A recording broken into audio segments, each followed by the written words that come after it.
आपने आप कहाँ जा रहे हो? वीडियो वाले अच्छा सभी आप भी आइए बंदे बार में दिखनी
नरेंद्र भाई मोदी जी जिंदाबाद जिंदाबाद नरेंद्र भाई मोदी जी जिंदाबाद।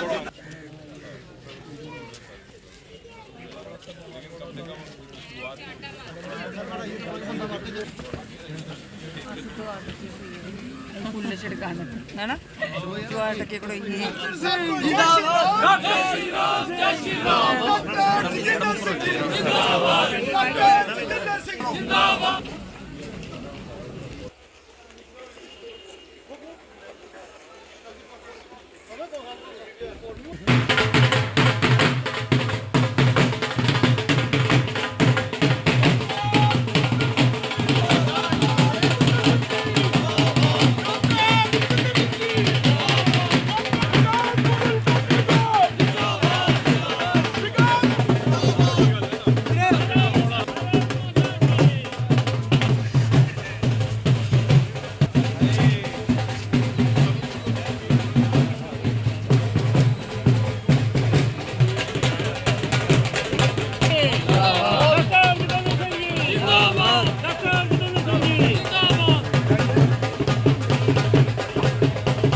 देखिए, इसके लिए मैं सबसे पहले प्रधानमंत्री श्री नरेंद्र मोदी जी का शुक्रिया अदा करता हूँ, उसके साथ ही डॉक्टर जितेंद्र सिंह साहब का, जिन्होंने ये बहुत बड़ा तोहफा हमारे डिस्ट्रिक्ट कठुआ को दिया है।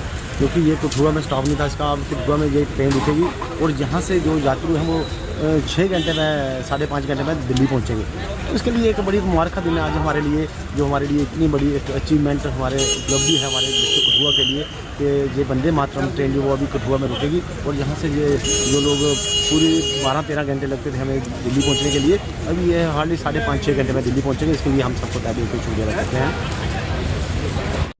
तो बधाई के पात्र हैं जम्मू कश्मीर वासी, सारे क्षेत्र के वासी, और आभार प्रकट करना है प्रधानमंत्री नरेंद्र मोदी जी का। अयोध्या की पावन धरती से उन्होंने हमारे आस्था स्थल कटरा से दूसरी वंदे भारत को फ्लैग ऑफ। न्यूज़ 18 थले करो थोड़ा। और आपको स्मरण होगा कि 2019 में जब ये कल्पना आई थी वंदे भारत एक्सप्रेस ट्रेन की, तो दूसरी वंदे भारत हमें कटरा में मिली थी, पहले वाराणसी। और जब दूसरी वंदे भारत देने का काम आया तो उसमें भी पहले ही फेज में कटरा को शामिल कर लिया। और आज ये जो सेरेमोनियल रन हुआ है, ये उन सभी स्टॉप से होकर के जा रहा है जो इसके प्लान में है। इसके बाद कुछ दिन के बाद ये विधिवत चलेगा, और ये नहीं है कि उसी दिन से या 3 दिन से ही कठुआ उधमपुर में रुकना शुरू हो जाएगा। ये रेकी रन है, ये अब इसका ये आकलन करेंगे कि कैसा टाइम रहेगा, कितना स्टॉप रहेगा, क्या फिजिबिलिटी रहेगी। लुधियाना से आगे इनकी स्पीड की कोई लिमिट है, उसको भी शायद बढ़ा करके 130 किलोमीटर पर आवर किया जाएगा, फिर और ज़्यादा सुविधा हो जाएगी। तो क्योंकि कुल मिलाकर के ये निर्धारित किया गया है कि जो सफ़र का अवधि काल है वो 8 घंटे से ज़्यादा नहीं होना चाहिए। उसी के भीतर कैसे कठुआ भी आए, उसी के भीतर कैसे उधमपुर भी आए। तो ये जितने प्लान्ड स्टेशन हैं, हमें खुशी है कि कम से कम इनको प्लानिंग में रखा गया, उसमें से आज ये रन हुआ है। आने वाले टाइम में कैसे कैसे आगे बढ़ेंगे अगले कुछ महीनों में, ये सारा कुछ डॉक्टर साहब क्या देखते हैं यहाँ पर पर्यटन की दृष्टि से मैं तो ये कहूँगा कि इसी के साथ साथ एक्सप्रेस कॉरिडोर बन रहा है, जो भी हमारे यहाँ से होकर के गुजरे।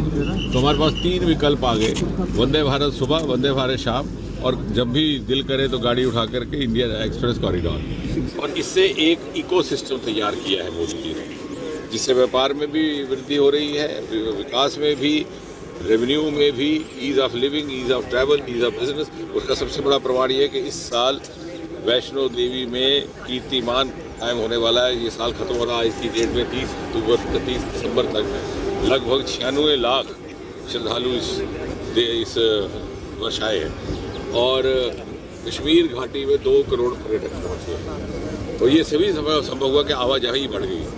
और इसी चुनावी क्षेत्र में अगर आगे चले जाए तो आने वाले समय शायद एक और वंदे भारत की भी कल्पना है, जो उधमपुर से बरहाल की तरफ जाएगी। और साथ ही साथ connectivity by road, national highway जो खिलैनी से सुधमादेव जाएगा, इत्तेफाक से मेरा पुश्तैनी गांव भी उसी के बीच में से आता है। तो वो ऐसे ऐसे क्षेत्र हैं जहां लोगों ने कभी मोटर गाड़ी के दृश्य नहीं किए। इससे कुल मिलाकर के न केवल विकास, उद्योग की वृद्धि होगी या नागरिकों के जीवन में सरलता आएगी, बल्कि साथ साथ हमारी मानसिकता में भी बदलाव आएगा। और जो आना शुरू हो गया कि मुख्य धारा में की सोच हमारे अंदर आने लगी। और मैं तो कहूँगा कि इससे आतंक पर भी अंकुश लगेगा। जब किसी क्षेत्र को आप आइसोलेटेड छोड़ देते हैं तो वहाँ पर इस प्रकार की कुरीतियाँ पनपती हैं।